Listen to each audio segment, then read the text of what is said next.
कासिम घर बुला के बेइज्जत ना करे तो पता ही नहीं लगता कासिम ने बुलाया। ये इसका पुराना है, बेइज्जत जरूर करता है। मेरा नाम अफीफा है और I am a teacher by day and stand up comedian by night. और शर्मिंदगी हर वक्त, क्योंकि कासिम अपनी शर्मिंदगी की बात कर रहे थे तो मेरे पेरेंट्स भी कुछ खास खुश नहीं है मेरे से। इतने शर्मिंदा है, इतने शर्मिंदा, एक दूसरे से पूछते रहते हैं किसकी गलती है, मानता एक भी नहीं है। लेकिन मुझे उनकी शर्मिंदगी खत्म नहीं आती, मतलब समझ नहीं आती। पेरेंट्स के साथ माजरत, बुरा ना मनाइएगा, मैं अपने पेरेंट्स की बात कर रही हूँ। मतलब मैं उन्हीं के फेल्ड पेरेंटिंग एक्सपेरिमेंट्स का बीटा वर्जन हूँ।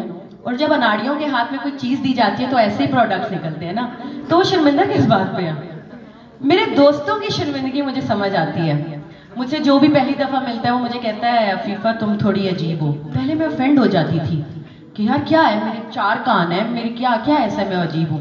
फिर मुझे समझ आ गई, समझ आई तो मुझे पता लगा ना इसमें मेरा कोई कसूर है ना मेरे पास कोई ऑप्शन था। मैं अपने घर की सबसे बड़ी लड़की हूँ। यहाँ पे कौन अपने घर में सबसे बड़ा है? थोड़ा थोड़ा आप फील कर सकेंगे मेरी बात। हमें ना बचपन से ही बताया जाता है ऐसे नहीं चलो, ऐसे नहीं बैठो, अच्छे नंबर लाओ, टाइम निकाल के मर जाओ। तुम्हारे छोटे क्या सीखेंगे?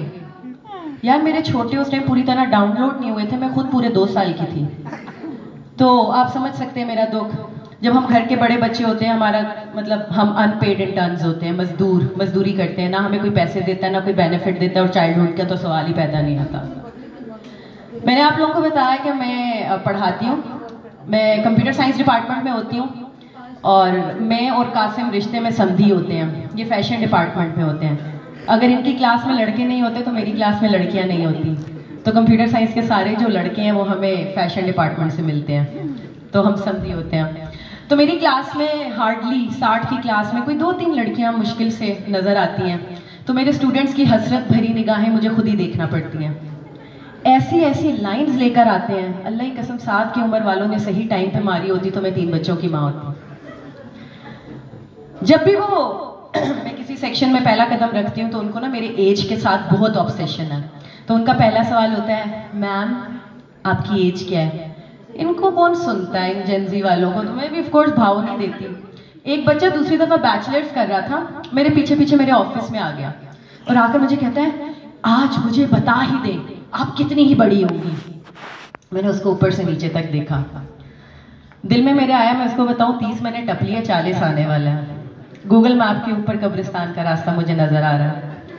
मेरे साथ की मॉडल की गाड़ियां मर चुकी हैं और मेरे साथ के डायनासोर आना बंद हो गया। लेकिन मैं उसको इतना ही कह पाई बेटे तू 2 बार पैदा होकर आ, फिर शायद हमारा कुछ हो सकेगा। क्योंकि अगर मैं नोकिया 3310 हूँ तो आईफोन प्रो मैक्स है। नोकिया 3310 किसने इस्तेमाल किया? काफी सारे हैं। पूरी रात स्नेक गेम खेलते थे, अच्छी जिंदगी थी ना, स्नेक गेम के अंदर थे, जिंदगी में तो नहीं थे। मेरे जो बच्चे हैं, मैंने जेनजी को पढ़ाना शुरू किया था, 12 साल से पढ़ा रही हूँ बाय द वे। मैंने जेनजी को पढ़ाना शुरू किया था, जेन अल्फा वालों पे पहुंच गई हूँ। यहाँ पे जेनजी वाले कितने बैठे हुए हैं 2000s में जो पैदा हुए बच्चे, बड़े प्राउडली बता रहे बेटा बड़े बेइज्जत होने वाले हो। मम्मी डैडी साथ जो बैठे हुए हैं ना, आप लोग पेन फील कर सकोगे। हमारा ना बचपन जो था, मैं 90s की हूँ, बड़ा अच्छा था। हम धूप मट्टी में खेलते थे, ठीक है, घर आते थे माँ से रियल टाइम में चपेड़े खाते थे, फिर भी खुश रहते थे। ये लोग पूरा दिन स्क्रीन्स के सामने पड़े रहते हैं, चैनल बदलते रहते हैं। कुछ कह दो तो कहते हैं मेरी मेंटल हेल्थ खराब हो रही है, मुझे डिप्रेशन हो रहा है। बेटा तुमने अपनी माँ की जूतियां बगैर ट्रिगर वार्निंग के खाई हैं? हम सब्जी देख के मुंह बनाते थे, एक हाथ से चप्पल खाते थे, एक से चपेड़ खाते थे, आखिर में सब्जी भी खाते थे। हमारा कंफर्ट फूड क्या था भला? करेला।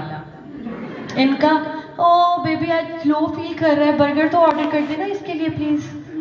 ओ बेबी को आज मैम ने डांट दिया, या मिल्क शेक पिला देते हैं, और कुछ नहीं तो सबको चीजियस मिल जाता है। सर नदीम जैसे कह रहे थे इधर तो मिडिल क्लास ही नहीं, आप लोग तो मतलब चीजियस नहीं खाते होगे, चीजियस तो हम मिडिल क्लास वालों को मिलता है। सॉरी। तो हमारे बचपन का जो रोमांस था ना, वो भी बहुत सादा था। मैं कासिम से अगली जनरेशन हूँ, ये पीसीओ गए, हम पीसीओ नहीं गए, एटलीस्ट हम दोस्त के हाथ मैसेज भिजवाते थे, जवाब आ जाता था खुशी से, पूरी रात सो नहीं पाते थे। फोन हमने लॉक में देखा था, और वो भी सिर्फ और सिर्फ कॉल सुनने के लिए।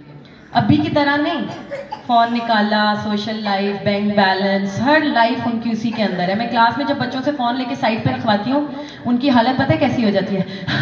मैम एक मैसेज कर लेने दे प्लीज, एक मैसेज। मुझे तो लगता है मर मरा ही ना जाए। हम लोग फोन को ना, कासिम अगर वो दबा दबा के इस्तेमाल करते थे, हम तारे जोड़ के फोन में लाने की कोशिश करते थे। वो टाइम देखा है हमने। हम लोग 2 साल डेट करते थे, 3 साल में अगले की मिन्नतें करके उसको कन्विंस करते थे, फिर भी रिजेक्ट हो जाते थे इस्तिखारे के नाम पे। ये लोग 2 दिन बात करते हैं, 3 दिन में डिसाइड करते हैं, फिर कहते हैं we are not even soulmates. मतलब मैं इनको अपने रिजेक्ट होने की 90s के जिस बात पे रिजेक्ट हुए बता दूं, ये थेरेपी से बाहर ना आए। मेरी एक दोस्त थी, उसके पीछे एक लड़का पड़ा हुआ था, उसने थक हार के कहा ठीक है यार रिश्ता भेज ही दे। उसकी फैमिली रिश्ता लेके उसके घर आई, साथ खाला भी आई थी।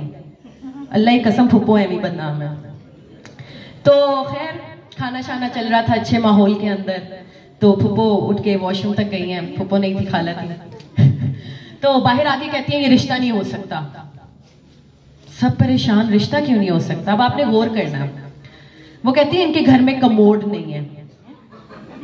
मुझे वो आंटी मिल जाए तो मैं उनसे पूछूं आप लड़की लेने गई थी, हगने गई थी?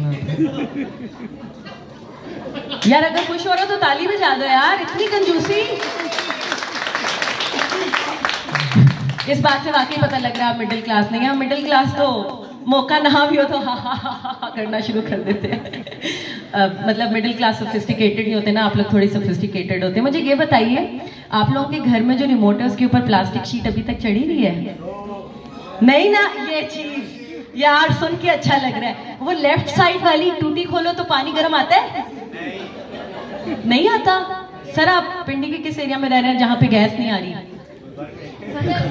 सर गुलबर्ग में रह रहे हो? अच्छा सर वहां तो गैस है ही नहीं ना, आपने सिलेंडर लगाया होगा, मैं मान ही नहीं सकती सर। ये तो नहीं लगाया। अच्छा सर फिर तो अस मूवमेंट है। अच्छा जब आप रेस्टोरेंट में जाते हैं, मेन्यू देखते हैं, पहले राइट साइड पे देखते हैं या लेफ्ट साइड पे? राइट पे। मैं वहां मिडिल क्लास है ना मेरी तरह। होटल में मेन्यू नहीं होता भाई, क्या होता है? हाँ हम ढाबों पे जाते हैं। खैर हम लोग जो है ना, हमारी जो जनरेशन थी, आपको याद ही होगा, हम लोगों ने टेक्नोलॉजी का सफर किया है। बहुत सारे लोग इस बात को रिलेट कर पाएंगे। हमने फ्लॉपी डिस्क से यूएसबी डिस्क देखी, हमने हार्ड डिस्क से क्लाउड स्टोरेज देखी, ठीक है। हम लोगों ने इंटरनेट की दुनिया में भी पूरा रेवोल्यूशन देखा। आजकल के बच्चे क्योंकि टैबलेट लेके पैदा हुए, इंटरनेट पर चलते हैं, उनको इसका दुख ही नहीं पता। हमारी केबल के साथ ना शार्क को कुछ खासी मोहब्बत है। हर 2 दिन बाद न्यूज चल रही होती है शार्क केबल खा गई, अंडर द सी बड़ा मसला है, इंटरनेट नहीं आ रहा। बच्चे मुझे आके कहते हैं मैडम और लाइफ इज सो टफ। मैं कहा अबे ओ बात सुनो, इंटरनेट एक्सप्लोरर यूज किया है कभी? उसका जो पहिया था ना, जब इंटरनेट कनेक्ट नहीं होता था, घूमता था, तो लगता था ऑक्सीजन टैंक चल रहा है। हमने 5 MB का गाना पूरा दिन लगा के डाउनलोड किया। जब तक उससे नफरत नहीं हो जाती थी ना, वल्लाही हमें दूसरा गाना इंस्टॉल करने की ना हिम्मत नहीं होती थी। और ये हमें बताते हैं कि हमारी जिंदगी मुश्किल चल रही है। मैंने ना इन सारी चीजों से तंग आके सोचा अब मैं थेरेपी लूंगी। जेनजी को पढ़ा रही हूँ, जेनजी वाली कुछ चीजें तो आएंगी, तो मैं चली गई थेरेपी लेने। आपने ये नहीं बोलना मैं अपनी घर की सबसे बड़ी लड़की हूँ, क्योंकि हमें एल्डेस्ट डॉटर सिंड्रोम होता है। जब मैं थेरेपी लेने पहुंची हूँ तो उसने मुझसे पहला सवाल किया, फीफा हाउ यू फील?